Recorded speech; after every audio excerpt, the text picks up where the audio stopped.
It was almost 6 years ago when I introduced in India's Parliament our first Privacy and Data Protection Bill. It was a private member's bill and was followed by government bill, which went through several iterations until we passed it this year. And the topic of today's discussion on our DPDP Act, the Data Protection Act, and how the Global South is dealing with these privacy and data protection issues, I think comes at a very interesting time, because in these past 6 years, since I first engaged with this topic in some depth, a lot of water has flown through the Ganga. At that time, the only alternatives when you looked at regulatory frameworks was at one extreme the US system, which was very loosely regulated. At the other extreme, you had China, which was already the world's largest walled garden, creating its own ecosystem, its own innovation. The GDPR was still relatively new and was an animal that was still being understood by most actors. And that was at a time when India was already emerging from our past, where we'd been a follower when it came to regulations. We had not felt ourselves confident enough to, in fact, take a leading role in regulations, especially of a technological nature, which had a global impact. But subsequently, a lot has changed, like I said. In the case of India, there was the Sri Krishna Committee, followed by a monumental Supreme Court judgment on privacy, and then, like I said, the many iterations before we got where we are today. In this time, India has now more than 750 million internet users. And in little over a year, that is expected to cross 900 million. India has also demonstrated to the world its capabilities, not just on the tech side. I mean, if you look at what has happened with the India stack, with the biometrics, with digital payments, these are all cutting edge. And these are all where India is redefining the need of regulation, and also has developed the confidence to not wait for others to take the lead, but to start to help shape the global landscape when it comes to regulations concerning privacy and data protection. India has also become the fastest growing large economy in the world, is a country that aids many nations, particularly during the time of the pandemic, thereafter economically and financially, and has emerged as a champion of the Global South in many of these areas which are cutting edge, especially having to do with technology, where many nations share the same kind of diffidence that we used to have. Now, if you look at nations that are part of what is called the Global South, one of the areas where there's a lot of action, there's lots of growth, there's lots of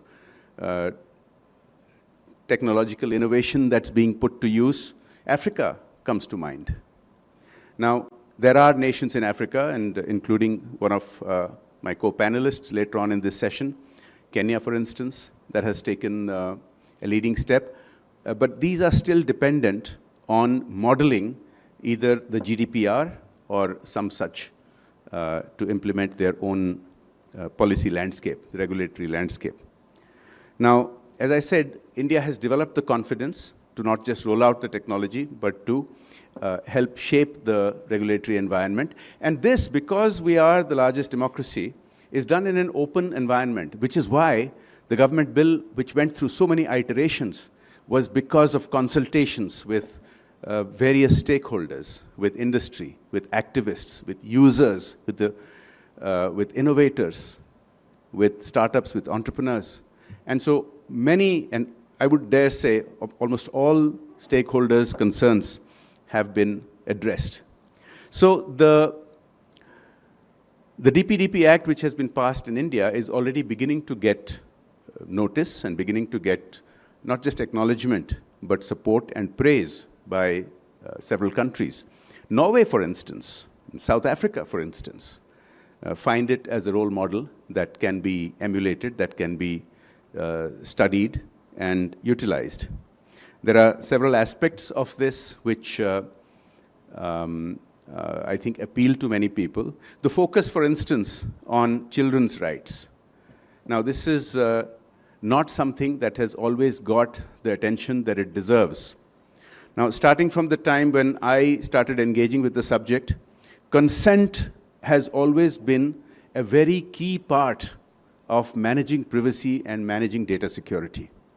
But, you know, consent in the 21st century, in this rapidly moving technological era, is something very different from an earlier era when, you know, whether it was a medical procedure or it was a large or a financial investment, you'd have to go through dozens and dozens of pages and perhaps have a discussion with people where you gave your consent or you didn't give your consent. But in the digital era, you have to have new methodologies, new mechanisms to deal with consent.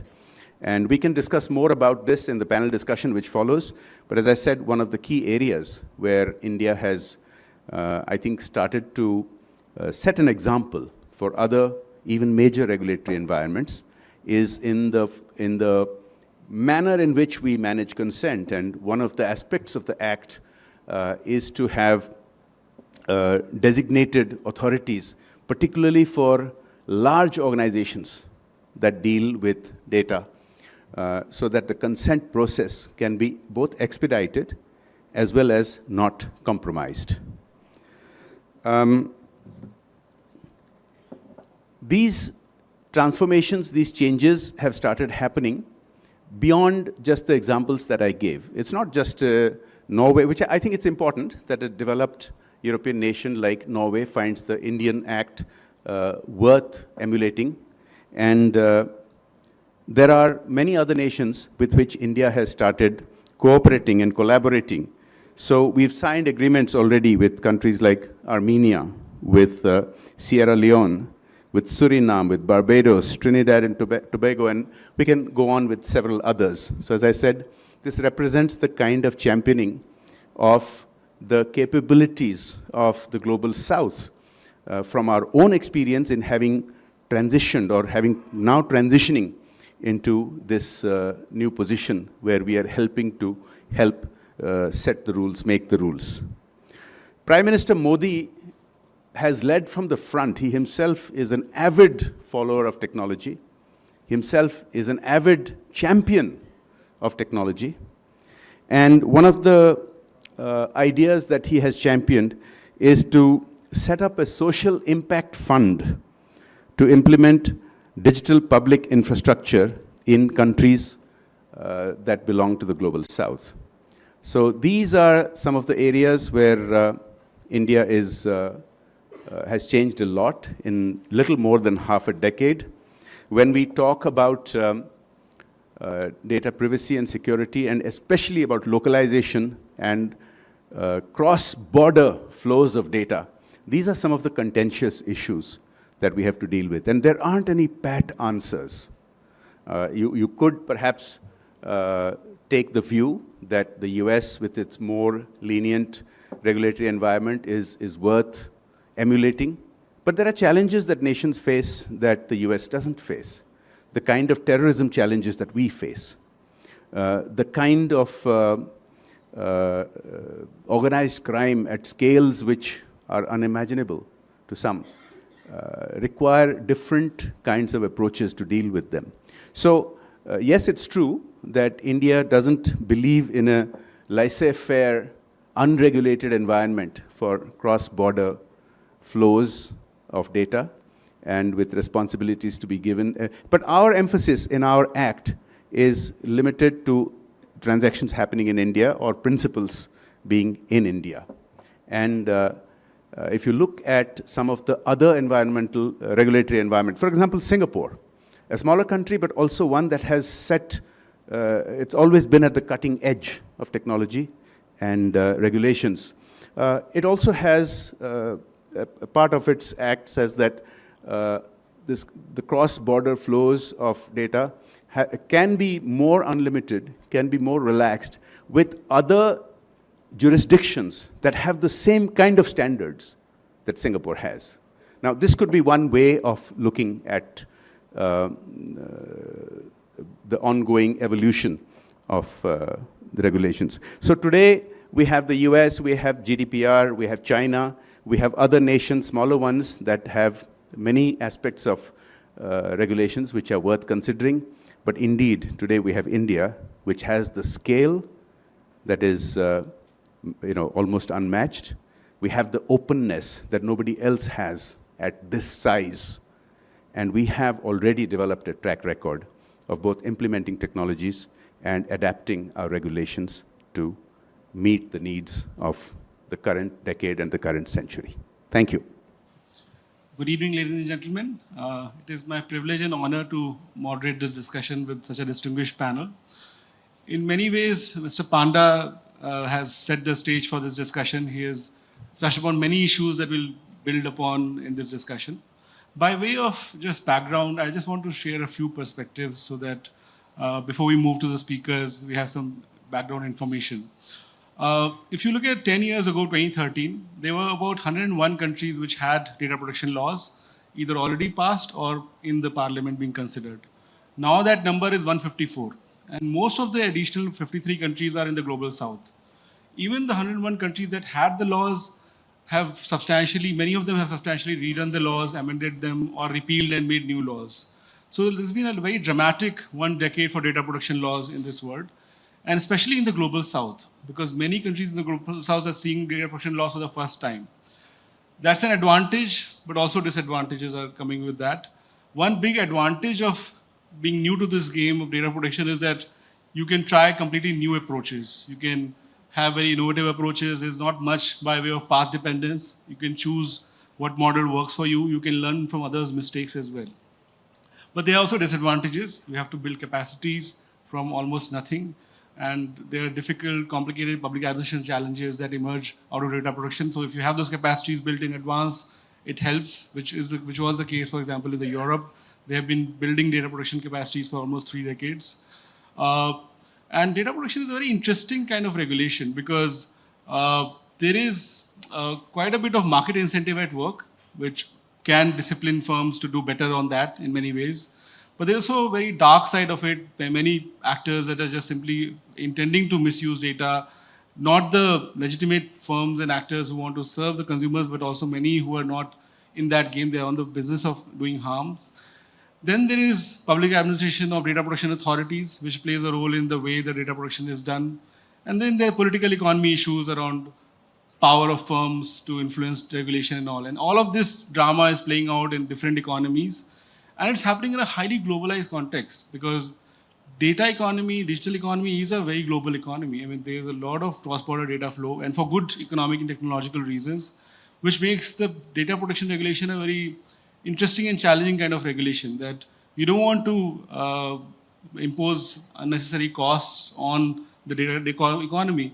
At the same time, you want to ensure that your citizens are protected. There is some degree of checks and balances and also some rights are protected and so on. So with that background, I will move to my panel now. And we have 2 representatives who are practicing data protection authority leaders. I want to start with Ms. Kassait. She is the first data protection commissioner of Kenya. And the law was passed in 2019. 2020, it started getting enforced. If you could describe briefly, what is the approach that Kenya has taken towards data protection?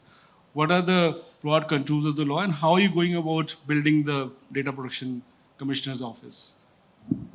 In terms of what we have done, thank you very much for that question and my fellow panelists. And it's really a great honor to be here today. I laughed earlier, saying that looks like we are too female. I don't know whether it was by design on this panel. Anyway, having said that, it's been a journey. And interestingly, India started the journey perhaps earlier than us. And just to contextualize, and I said this earlier, the reason the Office of the Data Commissioner exists in Kenya was to address issues around data or digital identity. There was a strong push by civil society organization. And interestingly, the example that they kept giving was the one for India, that they weren't sure that issues around data protection would be taken into account. And that is what really propelled the push to have the Data Protection Authority in Kenya. I say that was a blessing for the country, which is a heart of innovation. Our president, who is here currently, has been keen on the issue of pushing Kenya to the next level. And what the biggest issue then becomes trust. That is one of the biggest challenges, dealing in an environment which ordinarily regulators are seen as pro-government. How can then the general public trust you to be able to protect their data? It must be by what you do. The other challenges that we have seen initially is, of course, like you have put it rightly, the issue around awareness creation, because we are seeing all forms and shape of data protection regulatory framework in the global south. Imagine we already are struggling with other basic needs. And now we've added to the menu data protection. And we expect that people to discuss. And like was very put up around issues around consent. Consent has become a significant issue in terms of e-commerce. And you're telling people, we now need your consent. Beyond that also, the other issue we see as a challenge is issues around data flows. And data flows in the global south center around issues of national security and issues around, we as e-commerce, there isn't supposed to be any restriction in terms of how information moves from any jurisdiction. Yet in data protection, you must have a balance between what is good for the citizenry and then what is good in as far as e-commerce is concerned. That's the other challenge that we find ourselves as Data Protection Authority. So on one hand, you have innovators who often say, you're restricting our space to innovate. On the other hand, you have national security, which says we must keep this data within our jurisdiction, because when you allow everybody to access our information, we are exposed as a country. And like India, we also under high threat of terrorism as a country. So as a data and a public which expects you to trust and change the environment and make sure that the information is safe, that's where we find ourselves as Data Protection Authority in the South. Thank you. Now I want to turn to Dr. Wimmer from Brazil. Dr. Wimmer, you were at GTS 2 years ago. You were just joined recently the Data Protection Authority there. And we spoke about this same issue. And at that time, you had mentioned that the priority at that time was to create awareness around data protection, to help firms comply with data protection, and less of stick, more of carrot was what, if I could put it in succinct terms. What has changed last 2 years? Is the strategy still the same, or has your approach and priorities shifted in the last 2 years? What is the approach to data protection that you have now in ANPD? Thank you so much for your question, and it's a great honor to share the panel with the other distinguished speakers. I really wish I could join you in person, but maybe some other time, hopefully. So thank you for the question. And in fact, the last time we spoke, our DPA had just very recently been created. We were created in November 2020, so we are now just over 3 years old, still in our early childhood. And I would say that, in fact, for a country such as Brazil, that has over 213 million inhabitants and that does not have a long-standing culture of data protection, in fact, the issue of raising awareness and building capacity is, in fact, still very important. So we understand that our goal as a DPA is not specifically to apply administrative sanctions or fines, but in a more global manner to ensure compliance with the law and respect of data subjects' rights, because in Brazil we now have a fundamental right to data protection that has been formally enshrined in our constitution. So considering that our law is still fairly recent and also that we are still a very small DPA, we have now approximately 120 permanent staff members, but our country is huge, so the proportion is still not so great.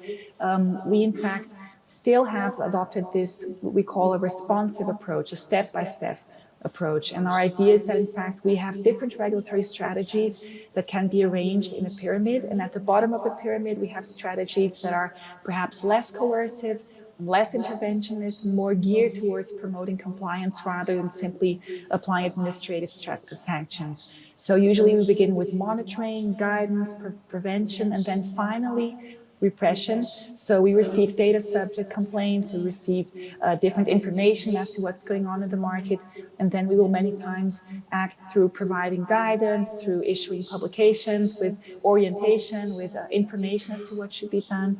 And our idea, in fact, is that organizations are able to respond to different incentives, and that through this step-by-step approach, we will be able to motivate cooperative behavior early on in the process rather than simply applying fines through lengthy administrative procedures.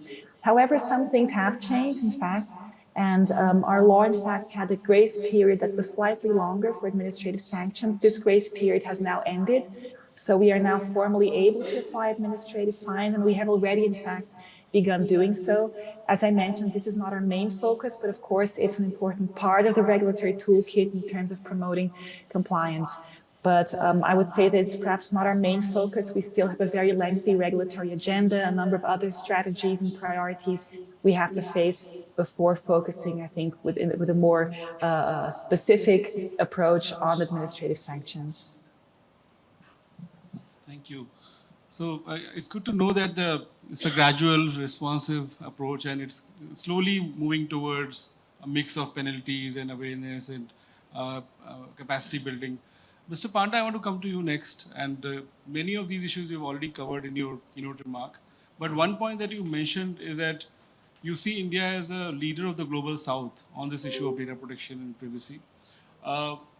Maybe it's a provocative question, but I'll still pose to you that India made its law this year, in 2023. It is 153rd and 154th country in the world to make a data protection law.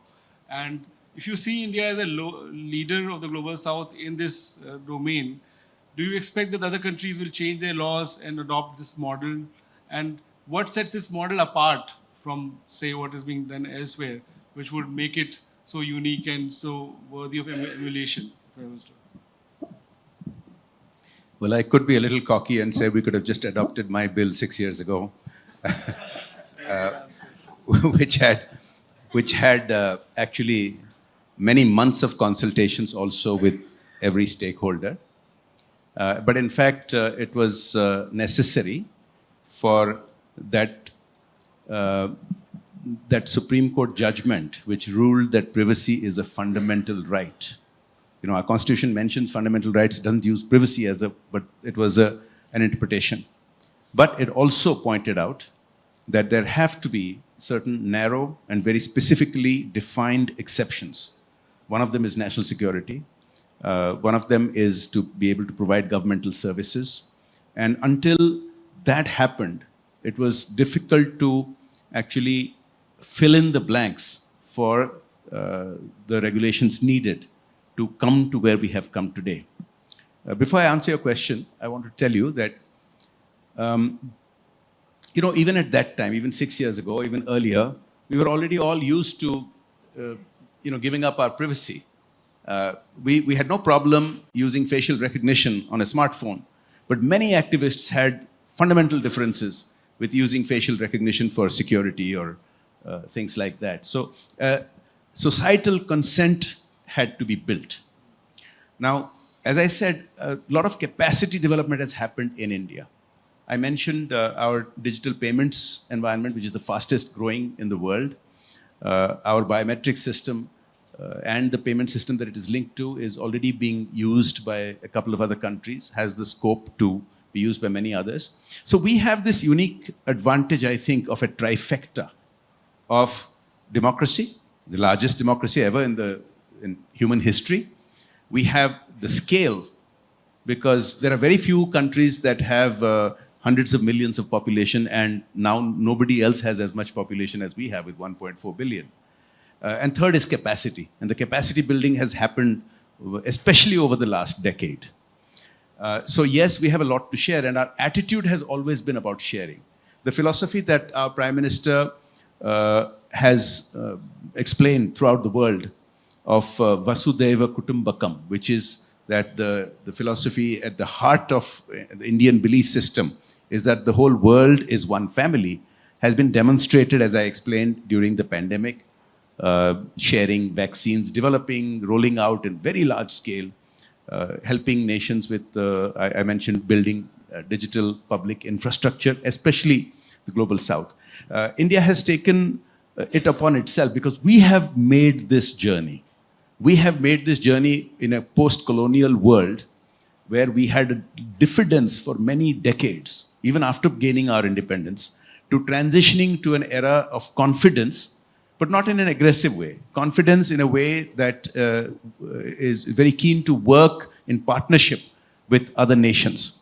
So apart from the kind of aid we have been giving, the kind of cooperation that we've been doing is, I think, important. And we've, on a slightly different platform than technology, recently in India's presidency of the G20, Prime Minister Modi took the initiative to have the African Union onboarded, because that's the kind of philosophy that we have. So yes, I think it is significant that we have started signing agreements with many countries from the global south, and we have already started signing agreements with developed nations, for example, in Singapore, for the use of our digital payment system. And as I mentioned during my remarks earlier, the fact that countries like Norway and South Africa, which are very diverse, one is very much a developing country, one is very much a developed country, and both of them finding India's DPDP Act as as worthy of emulation, I think is proof of the pudding that indeed this can be emulated, it can be shared, and our experience and capabilities today can come to the aid of many other countries where India has a very open attitude about cooperating with them. Thank you. Mr. Armstrong, I want to come to you next. You're on the other side of the aisle, so Salesforce is a regulated entity. It processes a lot of personal data as well, and you work across many jurisdictions in the global north as well as global south. And because it's customer relationship management, so it's a lot of personal data goes through it. And you have a broad view, I'm sure, of data privacy laws being made and implemented across many jurisdictions. What are some of the good practices that I'm seeing emerging in terms of different approaches being taken by different global south countries? What are the best practices in your view? And not just from Salesforce perspective in terms of less compliance for you, but also what's working better overall? Well, thank you again for the opportunity to be here with all these esteemed panelists up here. It's a great opportunity. I am heading up the Salesforce JAPAC privacy team, so I'm based in Tokyo. And it was only a year ago where I started covering India, so I've been learning a lot in the last period of time, and it's been just a wonderful opportunity to be here. At Salesforce, we trust is our #1 value, and we hear lots of discussion about trust here, which I think is very important. And from a corporate perspective, trust is really what we need to enable with our customers. We're a B2B business, and because they need trust with their customers, the consumers, the data principals.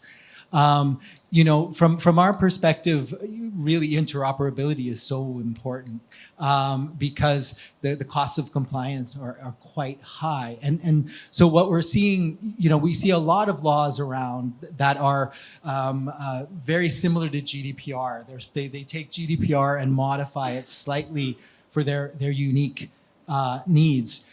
It's very interesting when you see India, for example, or China, for example, that really took a broad brush approach, looking at what's happening in the US, what's happening in Europe, and really figuring out what's right for them. And you know, I look at the DPDP and it is so unique, and there's so much to learn still about it. And frankly, being here has been a wonderful experience to get a better understanding on things like consent and the approach that is being taken around consent, because I think my view of that term and how Mr. Panda just described it is different. I had an incorrect view, so I'm learning here about how it's being viewed from the Indian perspective. I think having the processor controller distinction running across the field, we see that in most laws, is very helpful. The other one, and again, this is going to what may be controversial, the data transfer discussion as well, which I appreciate there are very much different views, and you know, learning here from hearing the other panelists talk is very valuable insight. I look at what Thailand just recently announced, and Thailand announced some guidelines which would allow companies to modify their existing EU standard contractual clauses or use the ASEAN model clauses and just modify them slightly for the Thai experience, you know, for the Thai jurisdiction, which from an industry perspective, that's extremely valuable, because rather than having to do a complete analysis and figuring out what each step takes and how that could ripple through, and when you're a global company, when things start to ripple through, that can become very difficult quickly. So having that ability to just, you know, we know what the European standard contractual clauses mean. We've had them, Microsoft has had them for such a long time. So then we look at the narrow issue around scoping it out to include Thai law and how that would work. That's a really big perspective that we think is really good, because you know, we look at what happened in Europe with Schrems and data transfer mechanisms disappearing, being struck down by law. So having multiple options available, like what Thailand is performing, I think is something that we would find very helpful. Mr. Aurora, I want to ask the same question to you in a different way. So obviously Microsoft is also in many, many jurisdictions, but it's a global firm. It's one firm. It may have subsidiaries in different countries and all. And you operate globally, you build systems globally, you implement them globally, and you have different jurisdictions coming up with new laws almost on a regular basis, 50 plus laws in the last 10 years. So how has this changed your business? I mean, what new challenges are emerging because of this? And what are the ways in which countries are trying to work with corporations like Microsoft to find a balance, you know, in terms of both ensuring that compliance is done and rights and protected, but also not making it too expensive to do that? Sure. Thank you, and glad to be here. I think fundamentally a way to look at it is there are certain regulations globally which are aligned, and a few regulations, each country has some different nuanced perspective to it. Right? Now, what happens is for any corporation, when they build their business plans, a company like us or Salesforce, we have to stay compliant. There is no two options about it, right? We follow the law of the land. Simple. That's the bottom line. But what it does is, if there are too many variations in various jurisdictions, it makes compliance slightly hard. You have to put resources for it. So the cost of compliance goes up. Now, what that does for a large company is large companies can put resources for cost of compliance, but is it creating a kind of a barrier for smaller companies, startups, right? Maybe yes. So that comes to the point of saying, should we have more effort, especially maybe Global South, to make rules, regulations that are harmonized, that are not too far from each other, that are largely aligned, so that companies from one country can do business in other countries, right? We want to create many large companies in the Global South, and how do we build that development framework for them, and so that they can flourish, right? So I think harmonization of rules, regulations is one such things besides market access for many companies. And I think we should all strive to do that. Also, what happens is, like if you take the example of Global South, many countries have adopted similar practices also. For example, as Pandaji said, that privacy as a fundamental right. So in many countries now, the data subject or the citizen's right is enshrined in law, which is a great thing, right? Good to do. Similarly, how data gets processed and the topic of consent has been made more thoughtful, more forthcoming, so that citizens know what consent they are giving for. And all these are great things because they make sure that the data is not being misused and citizens and data subjects know what the data is being used for and the consent they are giving, right? But to the point of variations, as small variations can happen, good. Obviously, some variations will be there because each country is different. India will have its own point of view because we have a different, stakeholder, our citizens, same with other countries. But I think more and more, if we can come together to have common elements, it eases the business, scope. Mr. Panda, you wanted to also I want to add to something that was just said. This issue of does too strict a regulatory environment squelch innovation, especially does it affect startups very badly? This is a very live issue and has been discussed continually over the past many years. My original proposal was to have differentiated regulatory requirements for startups and for large companies, especially those large companies which are similar to what used to be called utilities in the old days. So India has innovated, I think. We've come up with such a differentiated requirement in the DPDP, which is the idea of a consent manager. And this is for significant data fiduciaries. It's not for the run-of-the-mill company which handles your data. Another issue which used to be still is somewhat debated, is the issue of localization. Now, I've explained why India has certain real concerns, but the fact is, we don't use this phrase so much anymore, that data is the new oil, but the fact is that data principles, all of us, ought to have ownership to our own data, which was not widely understood or enshrined in the regulatory environments earlier. And so the Indian DPDP does require at least co-location. If you are a large fiduciary, if you're a significant fiduciary and you have hundreds of millions of Indian citizens' data and it's all outside and it's possible that one day we will all lose access to it, that's not an acceptable situation. So at least there has to be co-location. And our act provides the ability for the government to intervene and restrict data sharing across to certain specific jurisdictions where, because of the concerns that we have. Finally, I want to say on the issue of protecting children, there's a clear differentiation. The US has a very low bar of 13 years above which no parental consent is required. From what I read, there are many abuses of that system. Where should the bar be set? The EU sets it at 16. India's DPDP sets it at 18. And these are some of the issues that I think each country will have to discuss and adopt for itself. So I want to build on that. You mentioned this India's approach of a negative list, that the data will not flow to those countries, and you have to have localization against, in that case.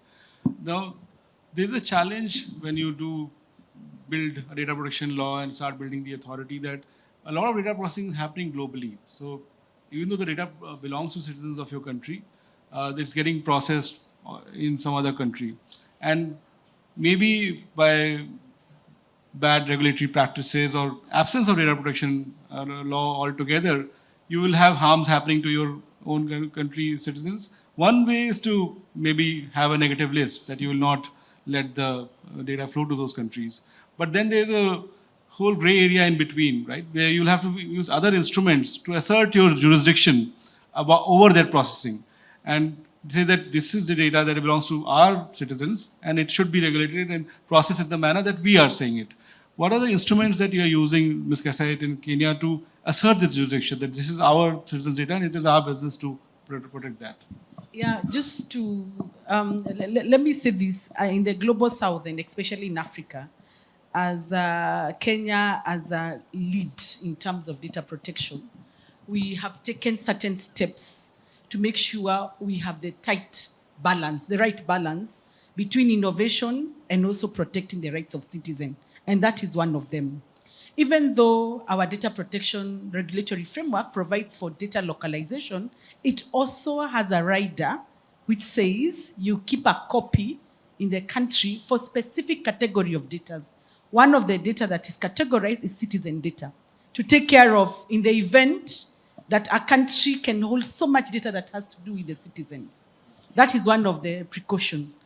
The other issue, because you also have to remember that in terms of this era, there's a lot of cloud computing, and many countries will only invest. I mean, it's impossible for you to insist you must restrict all the data to be in that country.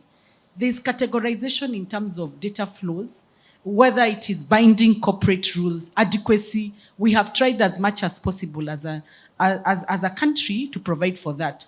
We gave the general principles in the law and went to general regulations to provide for nuances that are unique to Kenya. And we have classified in terms of to facilitate data flows between the different countries and to help innovation in as far as the country is concerned. From an African perspective, since we've seen a tremendous growth in as far as data protection is concerned, I wear two caps. Besides being the data commissioner, I'm also the vice president of Network for African Data Protection Authority. We are seeing a keen interest. I think it's just some of the challenges, their technology is changing so fast at times, and also lack of resources. But one of the general consensus is harmonization of data protection regulatory framework across Africa. Some of the institutions that have done this is Smart Africa. There is also, just recently, African Union came up with a guidance in terms of data protection. It's steps. From where I sit, I see some of the greatest champions of seeing things move faster is economic blocks. I believe one of the places, because anyway, when it comes to data flows, the biggest beneficiaries are things to do with e-commerce. Economic blocks such as ECOWAS, SADC, East Africa Community will help us leapfrog in terms of making sure we have a harmonized way of data protection so that we don't see companies struggling in what I've been saying in terms of making sure they have harmonized data protection across the different aspects of Africa. Because it is, I can tell you, it can be a nightmare in terms of making sure that happens. The other thing that I would want to say, the role of other data protection authority, because you cannot regulate everything. What we have done as an institution, as a matter of strategy, besides not, our first year we spend a lot in saying, please comply. Comply. However, even so you comply, you still have a responsibility to make sure that people are actually held accountable. We have fine institutions as part of making sure there's compliance. But beyond that, we have encouraged guidance notes. Guidance notes are much more flexible tool for data protection authority globally to help different industries appreciate what data protection is. We have guidance notes, we have guidance notes on different aspects. Consent, we have guidance notes on data protection impact assessment. We have a guidance note on electoral processes, which was a highly contested issue in the country. We continue to encourage collaboration with industry, having an open door policy, because if you want to influence that space, then you must keep your doors open so that you're encouraging participation of the industry so that as you design data protection, regulatory framework, or any decisions, they inform industry and they are part of your decision making. Thank you. Thank you for that very detailed and helpful answer. Dr. Wimmer, I want to ask the same question to you, but make it more about state capacity. So if you want regulatory assertion, you need to have regulatory capacity and at least some matching capacity, because you're regulating very large and complex firms with quite a bit of technological and economic capability. So the question I want to pose to you is very straightforward. What is your strategy for building regulatory capacity inside ANPD? What are you doing? What are you trying to do inside ANPD? What are you doing with partnership? And what are you basically leaving to completely external players to figure out? Like in India, we have a consent manager framework in which third parties will help data principals manage their consent. In a way that's extension of state capacity, but not being done by the regulator itself. What is the regulatory capacity strategy for ANPD? That's a very interesting question, and I think the answer has two dimensions. One is international and the other is domestic. So I think most of the previous speakers have highlighted that it's important that we take into account this double nature, these two natures of data processing activity. So on one hand, we are speaking about protecting a fundamental human right. We're speaking about the idea of informational self-determination. But on the other hand, there are economic aspects related to data processing and the idea of not stifling innovation or creating bad incentives for the development of the economy. So I think that when we look at these two aspects, it becomes clear that it is important for DPAs not to act as barriers for data to flow, but for the enabling of data to flow, to be shared and to be used in a responsible manner, in an accountable manner, and taking into account public interest. So when we look at the international dimension of data processing, of course, there are huge challenges. Many of these have been highlighted by previous speakers, and I'd like to touch upon two of them. One has to do with the fact that many data protection laws have extraterritorial effects. This is true of the Brazilian LGPD, but also the GDPR and certainly many others. So our law will apply even if the data is not being processed in Brazil, even if the company is not located or based in Brazil or headquartered. And this creates, I think, challenges for companies that are many times dealing with multiple jurisdictions, but also for the DPA, because we have a real challenge in terms of enforcing our legislation when the data is being processed elsewhere and the company is not always very responsive to our approaches. And the second issue is that we have rules on international data transfers. So in Brazil, we don't have an obligation of hosting the data locally, but there are conditions for the data to be transferred. So for instance, adequacy decisions, standard contractual clauses, binding corporate rules, or other elements such as consent on specific cases, public policies, international cooperation, and so on. So this is, I think, quite a complex scenario. And in terms of providing effectiveness to our legislation, the way forward, in my opinion, has to do not only with seeking harmonization, which in some cases may be challenging, but overall, I think, looking at interoperability. So looking for mechanisms that will allow our legislation to work together with the legislation of other countries and to build cooperative relationships with DPAs in other jurisdictions. In the domestic scenario, we also have challenges that have to do with this very fragmented legal landscape we have, both in terms of different laws that may apply to one same situation, but also due to the fact that we have several different regulatory agencies or public bodies that may be called upon to act when you have a case involving data processing. So also here in Brazil, we have worked very strongly on this idea of building interinstitutional cooperation mechanisms. So we have cooperation agreements with our antitrust body, with our National Consumer Secretariat, with the Supreme Electoral Court, with our National Ministry for Transparency, for instance. And this has the idea behind this is, of course, that we will be able to work on building interpretations that are consistent, that are cohesive, even though the law may apply across a very wide range of activities. And I think as a complement to this approach of seeking coordination domestically, we are also working very hard on fulfilling our regulatory agenda. So we have actually published a list of issues that we will be tackling over these 2 years. And they are, of course, very varied, going from very basic issues such as data subject rights that are still not yet quite clear in our legislation, but also to more complex issues such as artificial intelligence, for instance. And I think that for all of these issues, the idea of cooperation and coordination, not only domestically, but also internationally, is key in order to make our legislation actually be effective and to protect data subjects' rights. Thank you. So my final question is to all the panelists on this issue that Dr. Wimmer ended with, of international cooperation and coordination for data protection. So in finance, we have the Basel framework, which tries to achieve some degree of harmonization on prudential aspects of regulation of finance across the world. What kind of a framework might be required, if any, for improving international coordination and cooperation on data protection, if there is a case for it? Just brief thoughts from each one of you. Mr. Armstrong, you first. Maybe a minute. We have just a few minutes to go. Sure. You've detected I talk a lot. I think the more coordination and collaboration on a framework like this, I think, would be very valued by industry. I think by having the kind of the set rules that apply across the board, in addition to helping us comply with our business and helping our customers comply. It really does allow, a customer who has a major, amazing, great idea in India to expand to other jurisdictions without fear of those differences. And it really allows for global competition and disruption globally, which I think is something that we all should be in favor of. In terms of framework, I think time has come for the Global South to begin coming up with its own framework that defines the nuances of how the Global South would like to see how data protection looks like. From a more regional level, economic blocks would be one way to fast track this conversation around data protection.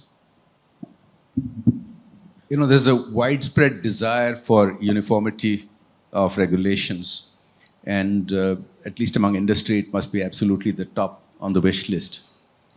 But the reality is not going to happen this week, and it's not going to happen any year this week for a long time. That's because it's a very complex subject and has enormous ramifications. I mean, look, the United Nations has been around for almost 80 years, and we still haven't achieved anywhere close to unanimity on a host of extremely important issues. And this issue of regulating data privacy, data security is second to none, really. So I think what Miriam Wimmer said is probably the path forward, which is interoperability, and not across the entire swath of regulations, but probably chunk by chunk. Interoperability on how banks ought to handle data, for instance. Interoperability of regulations on certain aspects of AI. AI is so vast that you cannot even today visualize all the regulations necessary 5 years from today. But perhaps we can agree on how to regulate deep fakes, which is a current topic of hot debate in India. So it'll have to be subsets of entire data regulatory environments of different jurisdictions where I think we can achieve interoperability, and that should be the path forward. If you look at the reasons, right, like DPAs across the globe, all countries, the technology moves so fast that they become resource constrained, right?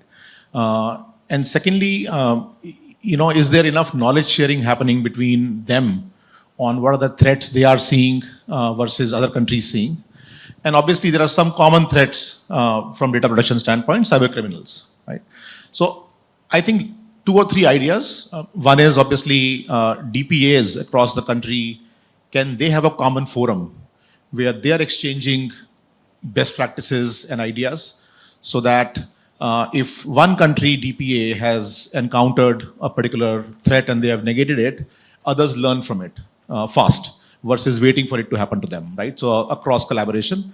Also, from a research and development standpoint, the private sector companies do spend a lot of resources on doing cutting edge research to keep the data safe, right?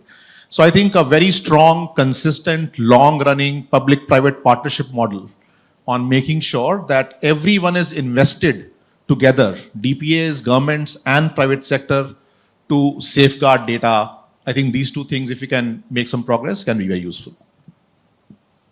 Dr. Wimmer, do you want to add to what you said earlier? Yeah, I think this discussion has effects.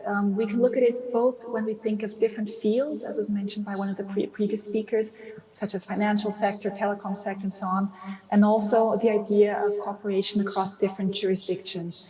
So when we look at the challenges of new technologies such as AI, and we look at their impact in fields such as healthcare or the financial sector and so on, it's easy to realize that there may be important differences and nuances that need to be taken into account. And in this sense, I think it's a very good idea to explore mechanisms such as regulatory sandboxes or other mechanisms to have strong consultations with society and with affected groups in order to try and reach common ideas or common approaches that may be helpful when we think of data flowing across different fields and sectors and subject to sector-specific rules. The other aspect has to do with different jurisdictions and international cooperation. And here I'd like to build upon one of the previous speakers that mentioned the importance of strengthening regional networks or regional groups. So personally, I don't think it will be easy to have 150 different countries with the same legislation exactly, but maybe working initially within our region, we can seek for some level of harmonization and then work towards greater interoperability with other regions. And I think this is perhaps one of the ways forward we can look at over the coming years. Thank you. So as I started by saying, this is a field that is changing very fast. We saw more than 50 new legislations, almost as many substantial redraftings and repeals of old laws. So and technology moving so fast that, I mean, data protection regulation will also have to keep up with it. And I'm glad that we got many insights. I want to thank the panelists for the insights today, and especially the practical insights about what went into making the laws, what goes into enforcing them, and what goes into working with the regulators and making sure that, you know, there's a right balance and the rights are protected, but also, I mean, the business can go on to some extent. This story will continue. Almost every year at GTS we have something on this issue, and we continue to learn on and discuss about this issue. Thank you all for joining us today.